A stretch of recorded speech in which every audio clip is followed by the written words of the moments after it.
If you're thinking this sounds like an insane idea, it is. I don't recommend it to anybody, but it was exactly what was needed at the time, which was, okay, what can you build on narratively that you've done? What would be exciting for our fans? And the fans of Legendary's Alpha loved it. What's up, everybody? Welcome back to Hollywood Unveiled, where we pull back the curtain on the Hollywood entertainment industry and get to know the people and stories behind the magic. I'm Jake. And I'm Logan. And Logan, guess what? Our guest today is Steven Calcote, an award-winning writer, director, producer over at Butcherbird Studios, who launches groundbreaking film, television, commercial, and web projects for such clients as Netflix, Airbnb, National Geographic, Amazon, Canon, Intel, Adidas, VW, Meta, and BuzzFeed. He created Orbital Redux, the world's first real-time interactive live streaming sci-fi drama, that's a mouthful, which ran on Legendary's digital network, Project Alpha, and now shows on Dust. And Logan, it was an awesome interview. He was fantastic. I was very, I don't want to say surprised, but like he's such a personable dude. Mm-hmm. And it's always a joy when you can actually feel the passion coming from the people that we're talking to about where they are in the industry and what they're doing. And you can feel the passion coming off of him in waves. And Logan, that passion absolutely comes through in this interview. And why don't we just get into it? Yeah. This is Steven Calcote of Butcherbird Studios. Steven, welcome to the show. Hello. I'm so glad that you asked me on. Yeah. Oh, we're so glad to have you here, man. It's been a long time. Look, any excuse to talk about the latest industry gossip, ideas, technology, what we're going to do a story next in light of everything changing all at once, I'm all in. So thanks. No, absolutely. And we will get to all that. But first, tell us a little bit about how you got into the industry. What were some major influences that brought you here? It's one of those things for me in terms of an origin story that was so obvious looking back, what I should have been doing all along. It was one of those things where every chance that I got, I asked teachers to let me do something that was clearly movie related. Like there was a space unit in elementary school, and I begged to be able to design a moon colony. And what I turned in looked like a scale model for a moon colony set. I don't think it had anything to do with something you could survive in on the moon, but it would have made a great shooting set. And then once I got to high school, whenever I could, I would say, hey, can I film a scenario? So let's say we're talking about medieval Europe. Can I bring medieval Europe to life by asking somebody else in class who is the rich kid with the video camera, because there was always that kid who had the latest gear for some reason, and say, hey, what if we got together for a weekend and got best costumes we could do, which were probably made from old couches and curtains because that was state of the art at the time. And so if you look back and connect the dots, every opportunity along the way, I was asking to do something filmic. And it was really finally realizing that that's what also made me happy, which took me from my post-college work. I had that shakabuku moment of, wait a second, this is a good career. I'm working with amazing people, but my creative heart is not happy.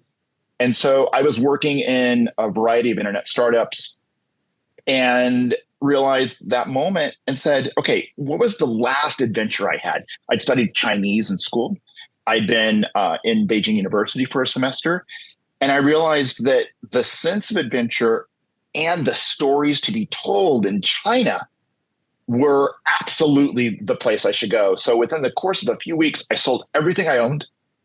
Just, young kid in my 20s, and cashed out of everything, bought a one-way ticket to China, and had some small recording gear with me, and got on a plane, talked to a family who was willing to host me, showed up, they picked me up at the airport.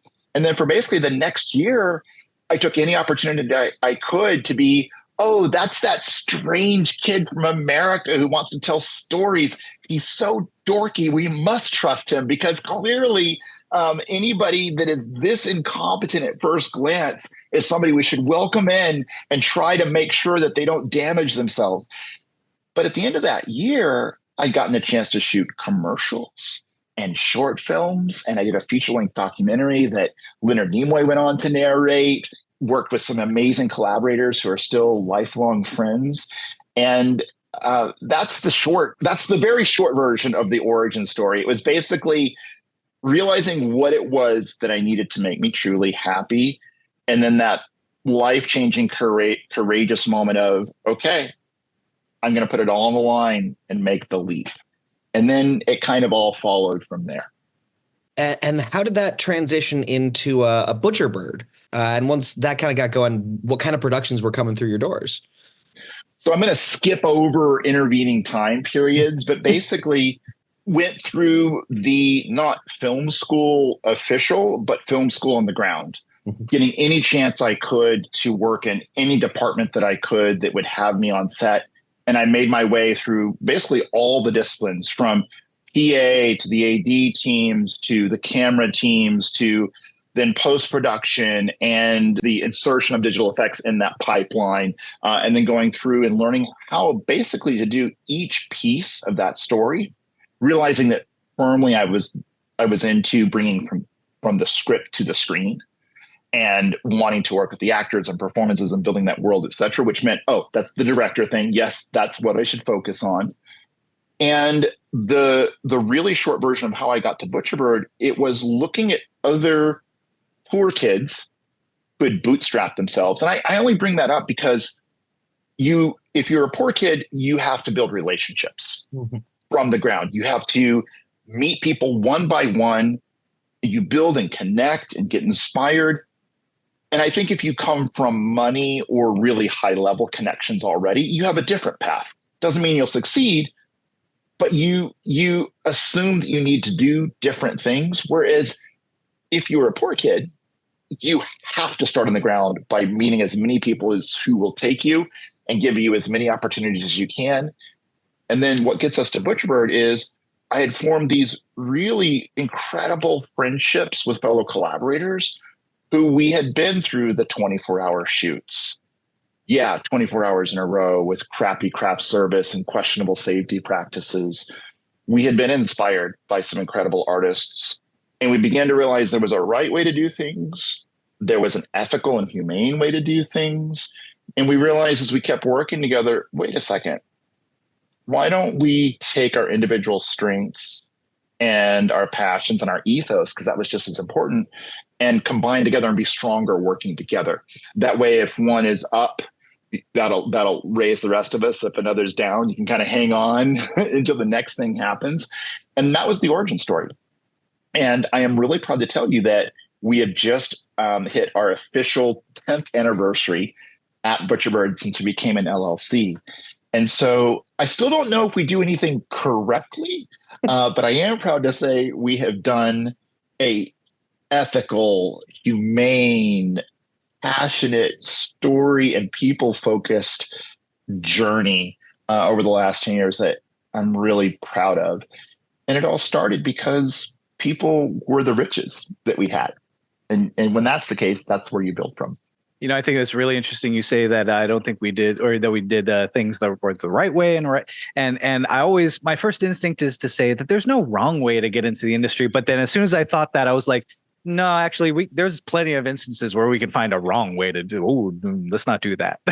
Yeah, I think you're right, Jake. And by the way, full disclosure, you and I are part of each other's origin stories. We are scrappy kids who got to work on projects with each other. You were somebody who we were lucky when a mutual friend first introduced us more than 10 years ago. Oh, yeah.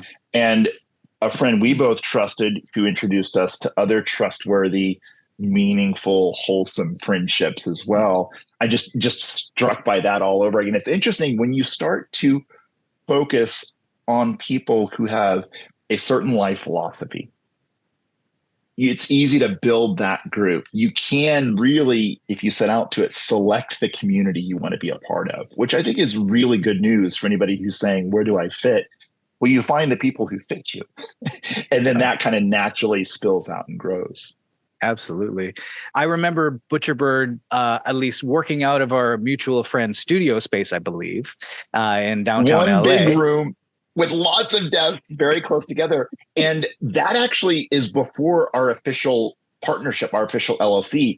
And that's what happened so often. We were like, you know what? We are Butcherbird Studios. That's who we are. That was the origin of Butcherbird there in that loft then, right? Yeah. Well, technically there's a little bit before that where we were in Travis's front living room for a very short while.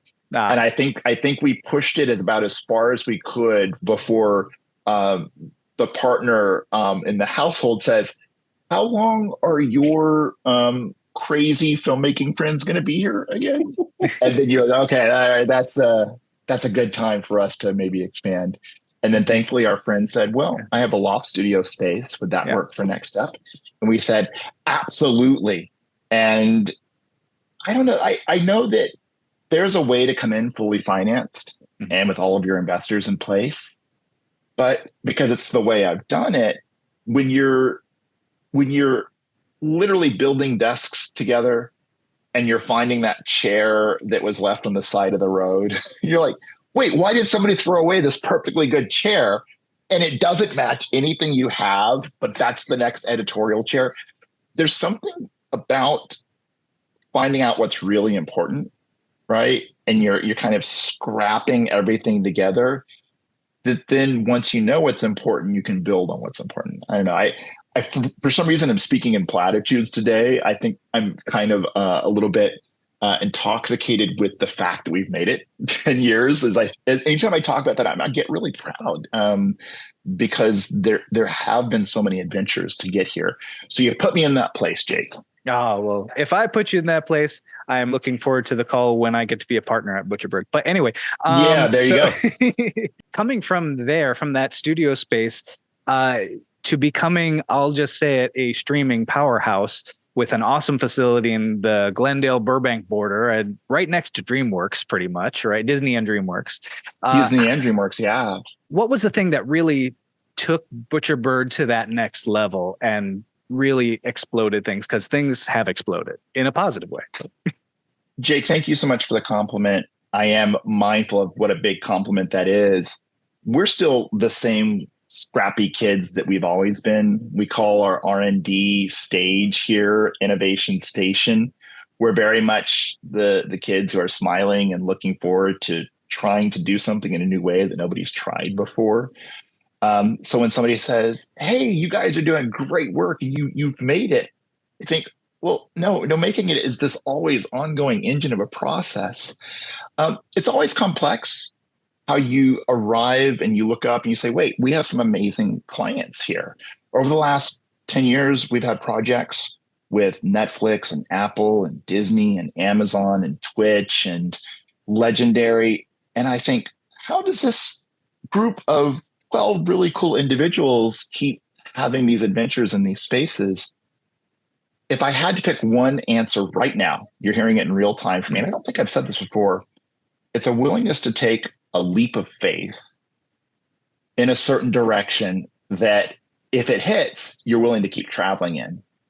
And I think for our current iteration, it really goes back to a crazy concept where Travis said, Facebook Live is now a thing. And this was more than 5 years ago now, where Facebook had just allowed people to do live video transmitting. And we said, okay, well, what if we did a show where we get rid of the tyranny of post? Because as you both know intimately, coming from the backgrounds that you participate in, especially you, Jake, with some of the journeys I know we've been on, is post can become this mire of questioning decisions and things not necessarily getting better, but just getting different. And sometimes vociferously different and passionately different, but different and not better.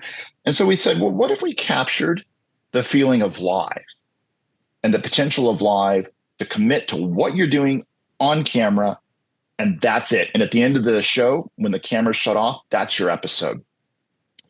And that's not always the right way to do things, but for more than 50 episodes, we committed every week for a year that we would have a live show. And this was back when there was nothing you got for free. There was no infrastructure. We were one of the early partnerships with Wowza to start trying to get hardware that would make things more stable when talking to Facebook.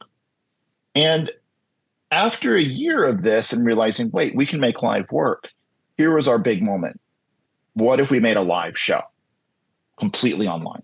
Talked to a friend of the family, Reggie Watts, who's this really great, if you're not familiar with him, both musician and improv performer. And he had always wanted to do a live sitcom. And not only that, he wanted to do a live sitcom that would only exist in that tune-in moment.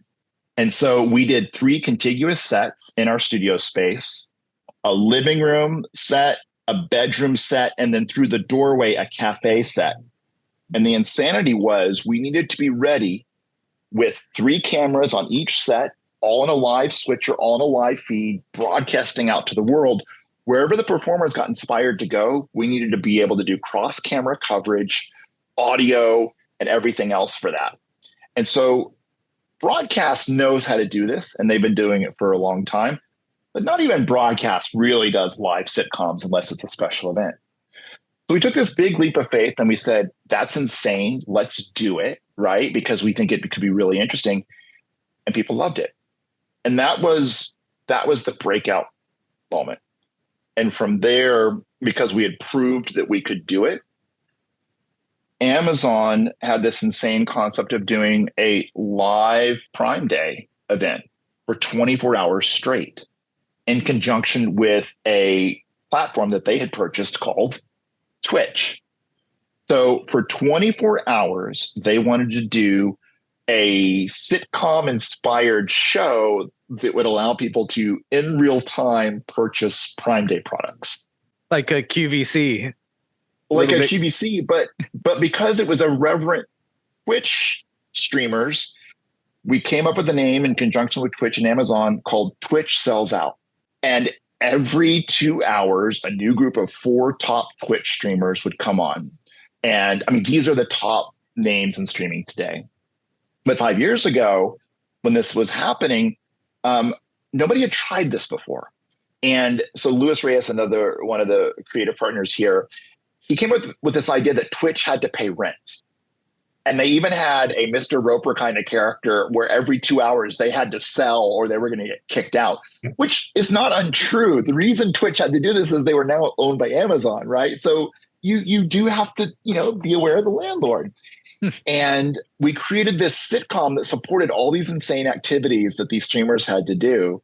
And I think the biggest moment was when Mjolnir comes down, Thor's hammer meat tenderizer. And we went so over the top with products. So this Thor's hammer meat tenderizer comes down on a cable system from the ceiling. We had created a sitcom house set for them with TVs taking place of the windows. It looked like you were tuning into like a 1980s sitcom. The main streamer grabs the Thor's hammer. We changed the lighting. It went to disco style. He's yelling about how he has the power. And within a minute, the entire inventory of that hammer sold out. And it was like at that moment that everyone connected all the dots. And then 24 hours later, which I had somehow managed to work all but like 2 hours of that in the prep, which I don't ever recommend. There are more humane ways. I give you the details of the insanity of that because we were right at the leading edge of the tech. And we were passionately believing and building on these little baby steps we had done. And then that moment, everybody else looked at it and said, oh, well, we want to do something like that. And now that's become shoulder content for some of your favorite household shows. It's become a week-long entertainment experience called Geek Week that we've done for Netflix for the last 3 years. That now has gone to virtual production and LED walls and everything else. But as big as that feels right now, Jake, there was a moment where we said, well, it's gone between 2 people talking to camera live on this really janky Facebook platform. It's still, that's the core of what we did. You can see those little leaps along the way, and we're still that same thing. It just, we did it enough times and with enough passion and thankfully pulled it off enough times where then the ball had started rolling. And people started speaking up and saying, well, if you want to do it, talk to those crazy kids. And you became the crazy kids to do it too. Yeah. And I want to talk about something else that's pretty crazy in this world of live streaming that you did. And if you ask anybody to do this, they would tell you that you're absolutely bonkers crazy. Tell us a little bit about Orbital Redux. Orbital Redux was a dream project, and I'm really glad that you asked, but I skipped over it, so I don't talk your ear off too much. But if you ask, I will answer. We're here for you to talk our ears off. That's the purpose of this.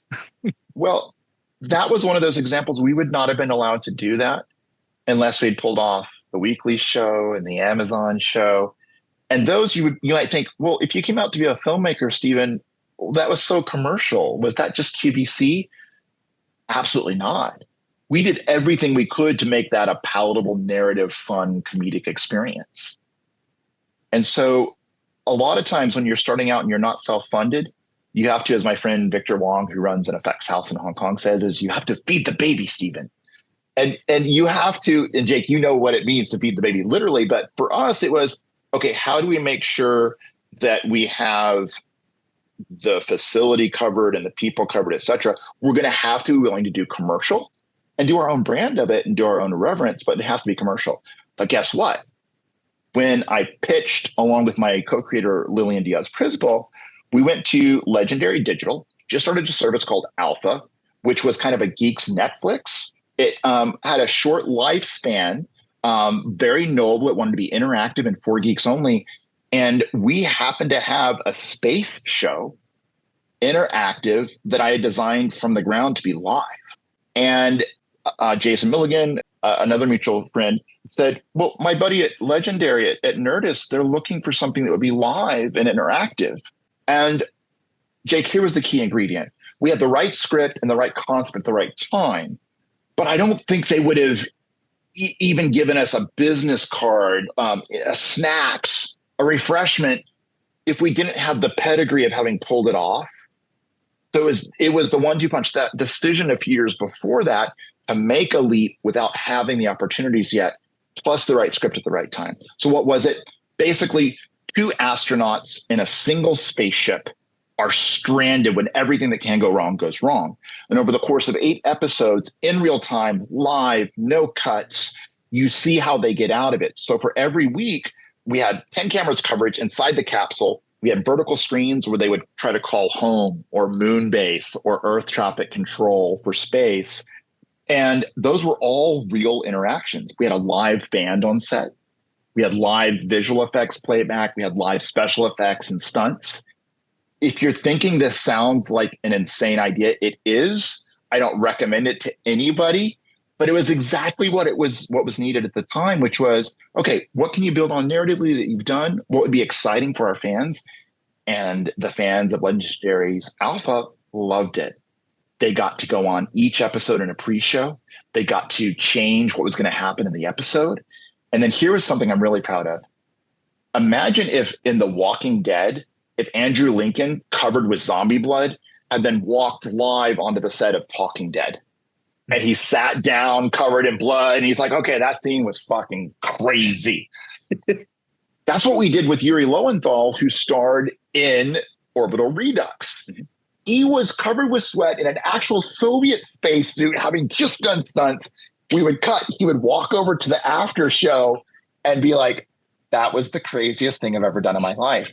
And even in our little scrappy setup, and here's something that's so valuable. I think anybody has the power to do something that's never been done before if they just look at the gaps. And we had said, that was the same thing we said to Legendary about Walking Dead at the time. And they were like, we love it. So we're going to also fund the after show. It's never a big budget, but it allowed us to really focus on things as a scrappy studio, really innovative storytelling that I don't know that we would have gotten a chance to do somewhere else at that point. Because a larger studio might have said, that's too crazy. A smaller studio couldn't have supported it. But when we said, okay, what can we do that nobody else can do? It sort of like fit the answers to the right available slots. Now, I'm curious. The work you've had the chance to do over your career has been really varied. So how do you approach the differences in filming when it comes to shooting commercials, your streaming content, or your narrative productions? Logan, I'm really glad you asked that. And we've been getting into this a lot recently. What's the story? Is the short answer. And no matter what you're doing, understanding what the story is and why you're here, ideally is going to answer everything else. And it is amazing how many times in Hollywood, nobody asks and gets the right answer of what the story really is. And then they end up without that being the North Star of their effort. So if it's a commercial, then I'm looking for what is not just the product, that's how it's used, but what do you really want people to get out of this moment? What is the transformative quality? And we did a long form commercial that was indistinguishable from really a science fiction short film, but it was for Intel's new wearable technology. We're creating chips that could be worn. So for a couple of years in a row, I was asked to direct and write this basically science fiction concept film. It would have been really easy to get lost in an ocean of possibilities. But the focus was, how will wearable transform the everyday mundane? So all of a sudden, surfing, which was just a normal activity, we said, well, what's that transformative moment? What if all of the surfers had networked wetsuits? And what if they could start to read the waves? And then what if that collective data was uploaded and became part of an environmental water quality story as well? That would be a transformative effect. So that's what we wanted to capture. But then we had a rule. We wanted to tell it in the most humane and human way possible. So you experience that story through a single surfer on the board who gets the alert in a wearable screen that's waterproof in the neoprene, and you suddenly realize that his world has been transformed. So those were two North Stars, big ideas, but utterly human and approachable. And I think there's a version of that for everything that we do. We couldn't go big in Orbital Redux because we had a very contained budget. So that meant one set. So the story is human ingenuity and human connection being vital to saving the day over the latest technology. And in fact, all the useful technology falls apart in Orbital Redux. So at the end, and Logan, I think you'll like this, especially because you recognize, you really represent the practical side. It's, what are the physical things around me? Yeah. What are your skills? What can we do right now? Work together to save ourselves. That was where we wanted to put, because we couldn't go big. The moment we said, we're going to tell the story about a flux capacitor and make that the focus, we would have been in big trouble because we would never make a flux capacitor impressive enough to focus on. But two people who are desperately trying to keep their thought process going when the ship is falling apart around them, and they have to be very careful and astronaut focused. And can they do that? Can they overcome their conflict with each other? Can they overcome the loss in resources to be calm and creative? That's a story where we can lean forward on. So those are just a couple of examples of different ways to ask what's most important here. What is the story?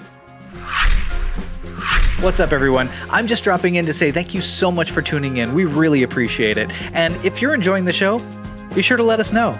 If you're on YouTube, that means hitting like and subscribe. And if there's somebody you think we have to have on the show, or maybe there's a movie you want us to pull the curtain back on, let us know in the comments. We'd love to hear about it. And if you're listening on the other platforms, please be sure to give us a rate and review. It really helps. Now, back to the show. In all of your storytelling, you have always been on top of, I'll say, the technological edge of things. You've been kind of staying up to speed on everything from virtual production to like live streaming as you have been. I'm very curious what your thoughts are on AI as a director in the story space. Is it just another tool to you, and you talk a lot about humane filmmaking and ethical filmmaking? Is there a place for AI in all of this, or is this something that we need to really be worried about? TLDR, AI is just another tool, and is only as important or meaningful as the person using it. And in fact, I'm really glad you asked about this, because I think that all of us, when we have these conversations, we all need to address it. And I think put some positive thinking back into the equation. Recently, and this is part of my perspective, we were really honored at Butcherbird. We just hosted an event for the Television Academy. We have several members of the emerging media council at the Television Academy. And so one of the things we do is try to give back by bringing people together. So I moderated an AI and storytelling panel. And one of my favorite responses, Ed Dawson, who runs the CG Pro School, incredible VFX creator.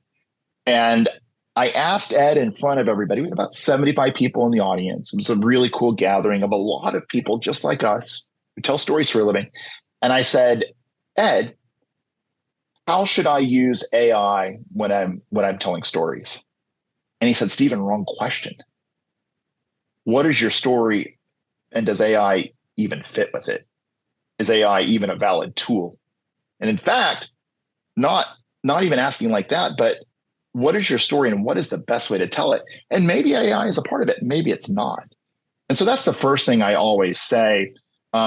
It makes no more sense to say, what story can I tell with AI than what story can I tell with my iPhone? Which, yes, you're starting to get at something here.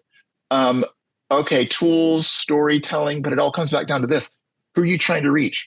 What is your goal in telling them? Are you trying to move somebody? So that's a quick answer, but I have to say, and I think this will resonate with you, Jake. I just finished a course that I have to recommend to anybody because I believe that being informed is really important no matter what side you come down in any debate. So I think the single best extensive AI filmmaking course out there right now is at Curious Refuge. I just finished their July cohort. I took the AI in filmmaking, and it really takes you through all of the key tools, and you have to make a new short film or project each week. Here is what I will tell you if you haven't already come across this. AI is a VFX workflow. In other words, I have a story. It's going to need 12 shots, and I'm going to spend a hell of a long time on each of those 12 shots, getting them just right. And I will tell you, in order for me to tell my stories, compositing, layering, elements, and this was tens of hours of work on each of these 1 minute long shorts, which is absolutely the opposite of this push button creativity that people have in mind. Oh, you press the button and out spits the next Avengers. Well, that's what everybody tells me how VFX works. So yeah, well, and actually, this is a great point that Ed made. So many of the stories that have bubbled up about this troubling relationship with AI as a solution is actually a much older story that goes back to the dawn of automating animation, or the dawn of Photoshop. When Photoshop first came out, 3D. Yeah. The dawn of 3D. Yeah. When Photoshop first came out, there are some great videos out there that they took them to task and they said, you're going to destroy photography. Well, since Photoshop came out, we've had more photos and images made than in the entire history of humans before then. So there's something that when we do that knee-jerk reaction, valid fear, valid questions, but it's not necessarily borne out with how we've related to technology in the past. And this is the final beat I'll put into this discussion. Yes, there's a wow factor when somebody says, oh, wow, it's Chewbacca made entirely from balloons. Well, yeah, that was fun for a moment, but what's the story? What's the original? Am I going to pay money to see your story? Am I going to be entertained? Am I going to want to sit down for an hour, 30 minutes, 2 minutes? It's the same story we've always asked. And then last quick note of, oh my gosh, there are so many ethical considerations that we have to get right before this fully commercializes. What is the training data? What is the compensation? What is fair use? It is an ongoing conversation, and I think it's an incredibly important conversation to have and get right. So just to cover the bases, I think you can still study the technology as an independent creator. You can still make great use of it. But I think we have to be very careful as we move to the next step from where I think we're in pretty good shape, which is early concepting, early visualization. But once we start moving into final pixels, I think we want to be very careful and very clear on the ethical sourcing that's involved. So that's kind of a 360 of where my head is right now. Ethically sourcing, it's just like coffee beans. and diamonds in that sense too. Yeah.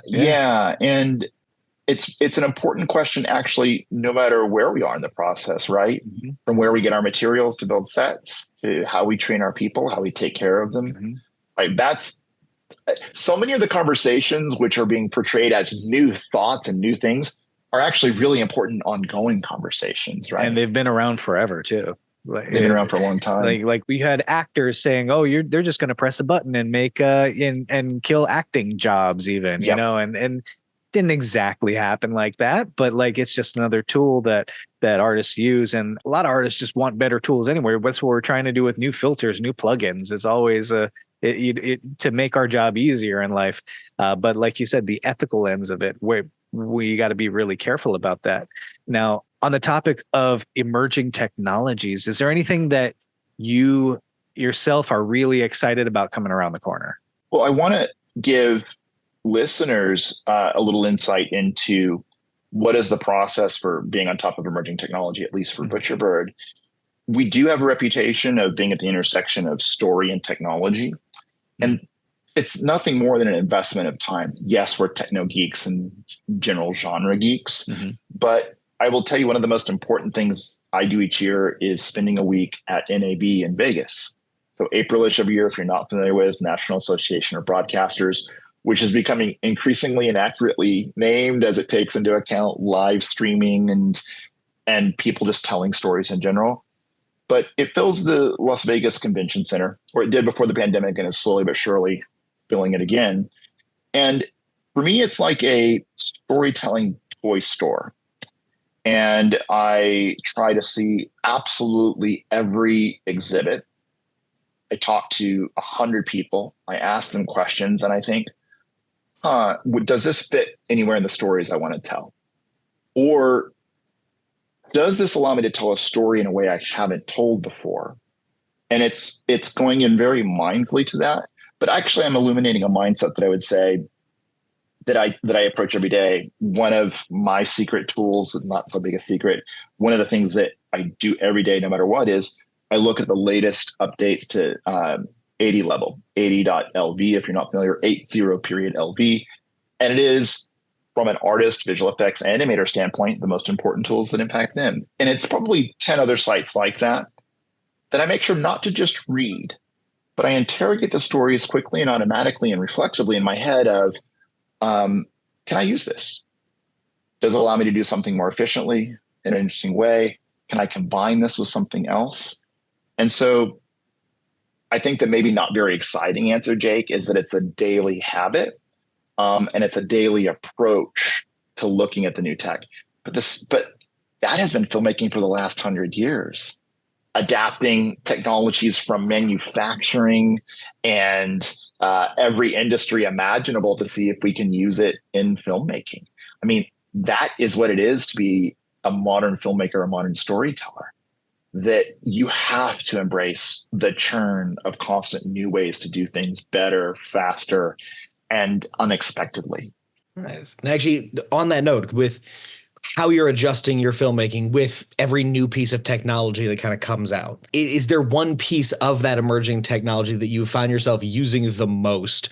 Like, as soon as it hit, it kind of instantly was like, oh, that's a little niche that I didn't realize I needed something for. I love that question, Logan. And I think it's constantly updating. I would say that most recently, to my surprise, the Osmo Pocket 4 is the camera that gets grabbed and used every day. 4K sensor, built-in gimbal, and we've been intercutting that footage with much bigger broadcast cameras, because rather than setting up a crane, this little tiny stick camera, and there's been versions of this before, it allows me to be a splinter unit at any moment, especially for documentaries, some commercials, where I keep it sometimes just in my back pocket. It's got a constant connection to a wireless mic. And I look at it, look at the screen, wireless mic is good, clip it to the person, away you go.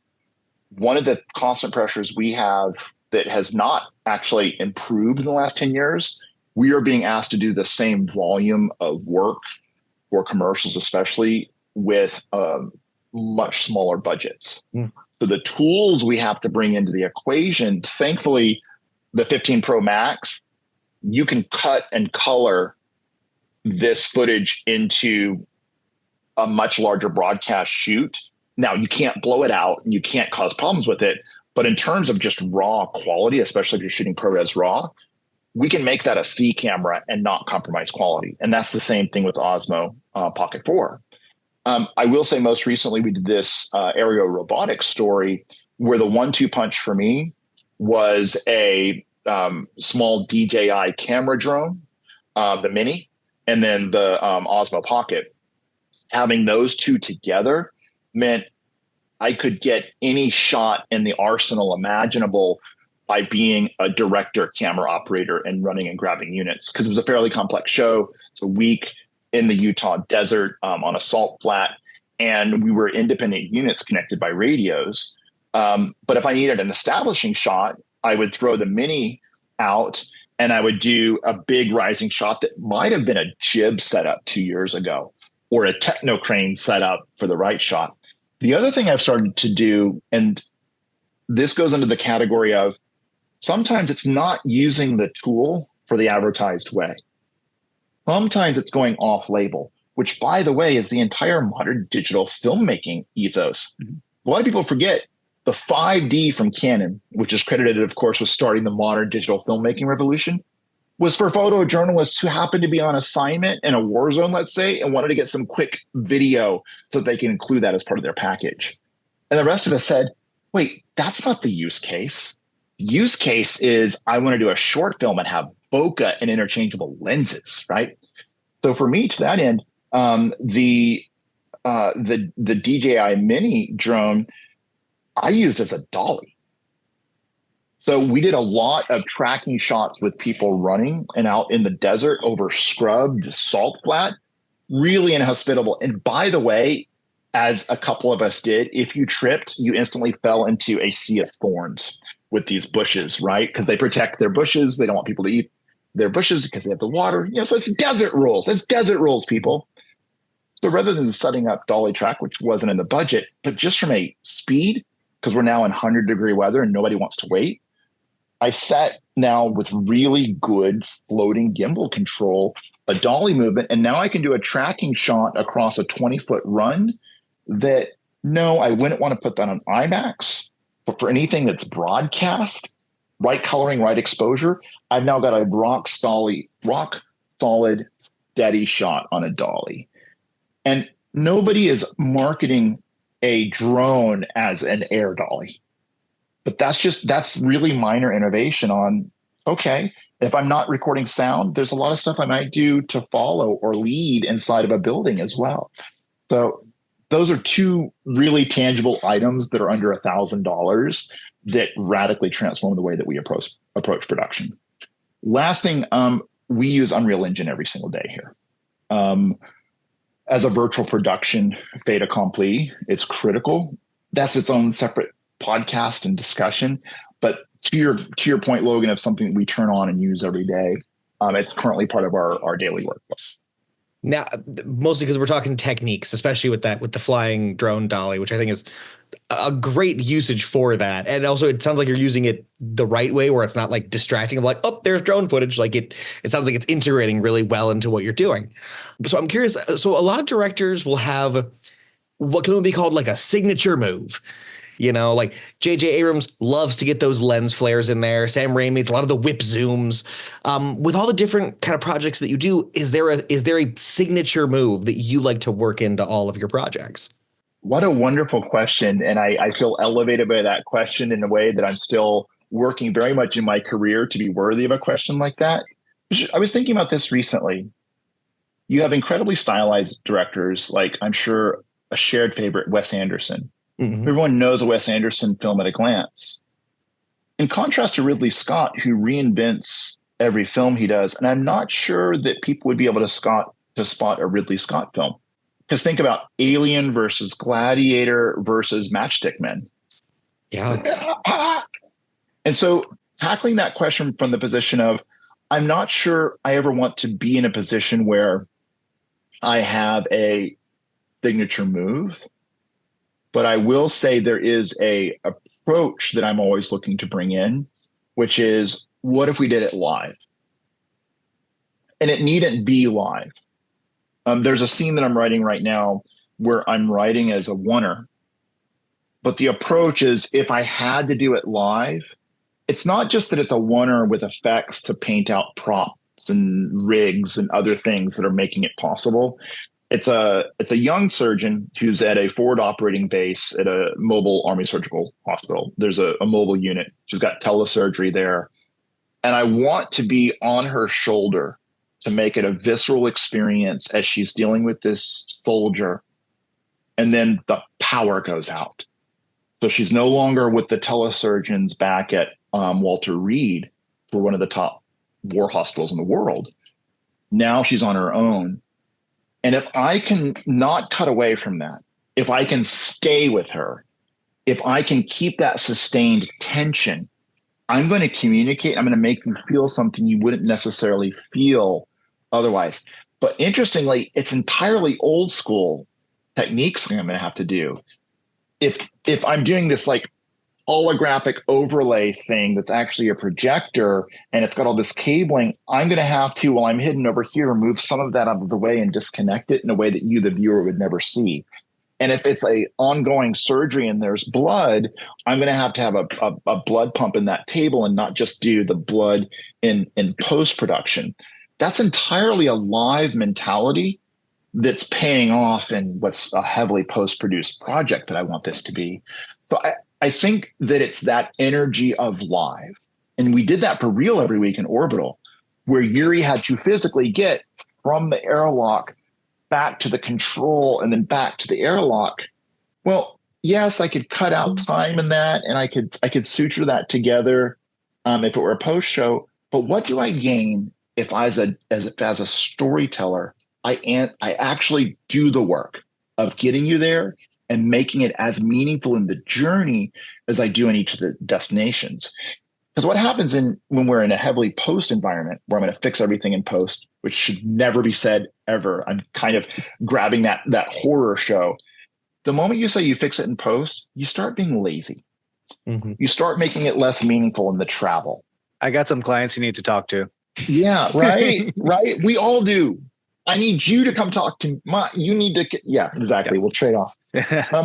So is it okay to answer that, Logan, with more of a process question or answer than a camera question? I think that's a really cool way to approach it. Because I can't think of a filmmaker currently going who their approach is we are treating it as if it is live.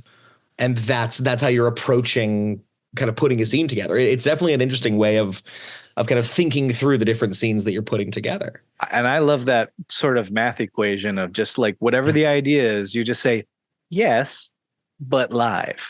Yeah. I will tell you, and I don't know how often it happens in real life, one of the simplest things that I don't think anybody would think about, I think it's very rare that you have anybody on a telephone doing the scene in real time. They may actually call the other actor if the other actor is available, so they have that performance, but they're not filming that other actor. So one thing that I will always feel as a high watermark in terms of the form for me, and something I want to get back to, is every time you saw an astronaut talking to somebody back home, that was a real-time call where they were talking to the screen and the person on the other end saw them in real time. So all those performances had actor cues both ways, as opposed to pre-recorded. Maybe they're doing playback. The actors try to, because why would I have top-notch actors that I remove part of the equation from? We've just gotten used to doing it as an efficiency. But yeah, it's harder. But what if we did do that live? What if that phone call really were connected? What if that Zoom call that's in the movie were really live? What do we gain by that? So that's to tie it back together of things that are sometimes really subtle, but for me make a big difference. Mm-hmm. There's a moment where Yuri contacts at playing Max, his husband, Mark, and Yuri is trying to just be normal, not let him know that he's about to do this insane thing where he'll probably die. And there's this moment where his husband, Mark, reaches out a hand to the monitor, and you see Yuri put his hand on Mark's hand, and it could not have been more earned. that moment that the actor chose, that they had gotten to that point, he puts the hand out and Yuri puts I'm getting goosebumps just thinking about it, because maybe people didn't know that it was happening in real time. Maybe they didn't, but there was a pocket set that we had made vertical aligned sets that actor was only 15 feet away from Yuri. And every beat and every moment they were inspiring each other. I wish we did more of that in modern filmmaking, you know? Yeah. I think that's an incredible technique there. And there must be that thrill too of what if it goes wrong? Yeah. And, to that end, I'm currently pitching a show which is meant to be live. We just did, it's meant to be network and broadcast. It's definitely in that category of that is crazy. Why would anybody do that? And the reason people should do that is because we're trying to inspire audiences to join us for what we do as high-end storytelling. They can meet as many people as they want on any given day on TikTok or YouTube or Instagram or Snapchat or whatever the current flavor is, right? What we're trying to do is give them a reason to take a journey with us that they can't get anywhere else. And for me, it's exactly that high wire act, Jake. Join me in the craziest high wire act of all. Something might go wrong, but even then you're going to be there for it. Mm-hmm. Something might go right, and you get ownership if you see that live. It's what Saturday Night Live does every week when they're on, right? But I think that there's a lot more we can do there. When we promise audiences that, weirdly enough, we're going to be even more real and even more raw than what they're used to. I think that maybe all of us need a dose of organic and raw flow that in our disconnected, atomized existence we don't get as much of, right? With all of that said, especially, is there a piece of advice that you wish that you received early on when you were starting out that maybe you didn't get? Don't be afraid to make things that move you first. There is a instinct to ask for the right thing, the wanted thing. And when you're first starting out, look for the thing that you are passionate about. Make that thing, because that passion is going to go a long way in that final product. And then that ripples through. I just got some great advice before a really intense pitch last week. Former agent at CAA, she was really high up. And I said, I'm really nervous going into this pitch because I don't know how to necessarily speak the language of the broadcast folks who are going to be on this call. Mm-hmm. And she said something extraordinary. She said, you don't have to speak their language. You just have to speak your language. And you have to communicate that you're passionate in terms of your own language and what you want to accomplish. And then, by the way, if that doesn't work for them, great. That's also a benefit. You know this, you're on your own terms. So I think this is pretty basic advice, but sometimes it's helpful to know which basic advice to lean into. So it's whatever you need to do to take the time to find your voice and your passion. I think right now would be the most important thing I could say to somebody starting out. I've heard variations of that kind of advice with, it's like, make the movie that you want to make and you will find an audience from there. And I think that is the best piece of advice to give is, make your stories, don't try to make somebody else's stories because, you're going to make the best version of your story that you can. And then if you get hired to speak in somebody else's voice because you are making a movie inside of somebody else's universe or hitting a brand standard, if it's a commercial, that's going to be built up on top of a really confident core, right? So it's kind of a solid benefit no matter what happens next. Yeah. I got to ask this mostly because I'm always curious to see what filmmakers have as an answer to this. And I love that you teed me up great with working in somebody else's kind of sandbox for a story. If you could put together a sequel to any movie, could be Citizen Kane 2, could be Thelma and Louise 2, Zombie Bitches from Hell, whatever. But what would be the sequel you'd be inclined to do? I think there are so many movies I could tell you about in this in this vein. I'm always been so curious what happens next in the universe of Contact. It's that moment where they're analyzing the footage and yep, she drops straight through, and then you realize there's 20 hours of static. There was static, and then there's that moment there was 20 hours of static. And it was just this next step in the journey of humanity. You knew something magic was going to happen. There was that message as Jodie Foster went through the starways that there was a next step. And for me, it's twofold. How would that movie be made now for its sequel? And two, now that we're in a profoundly different time technologically, where one feels like if there's a singularity, it feels a lot closer. What have we done to earn, or what will we need to do to earn that next step in that journey with all the peril that's along the way? I love starting with this idea that there is a really superior alien life force that's aware of us. And now we're going to have to do something worthy of moving to the next step. And I think it'd be really fun to explore that. I also love that answer because it does circle back to what you've been saying about the narrative first and making sure, like, you know, it's not just, well, I love Contact, so let's just do more of that. It's like, no, like, I like that you're already thinking about that narrative and how to bring it back to that personal human story level. Thanks, Logan. That's for me. I want to be moved at the end of the day. Yeah. I want to be moved. Well, Steven, at the end of this day, I think Logan and I are both quite moved from our conversation with you. Thank you so much for joining us. Please tell the people, where can they find you and Butcherbird? So butcherbird.com is our studio here. And of course, we're on LinkedIn and Instagram and Facebook. We are, as we have adopted as a tagline, always up to something. And we love being part of the community, hearing what other people are doing and learning from each other. And so that's the quick way to reach us and stay tuned with us and also get to know each other. Jake, I'm so honored that you reached out to me. Logan, what a pleasure to meet you for the first time. Yeah. There's nothing like talking with fellow storytellers and sharing our experience. And I think this has been a wonderful model for the best of what creative and collaborative relationships look like in real time, where you challenge each other, you pull stories out, you ask what the next inspiration is. And for me, that's where we should all live, is in that place of inspiration and that incredible excitement about what's next.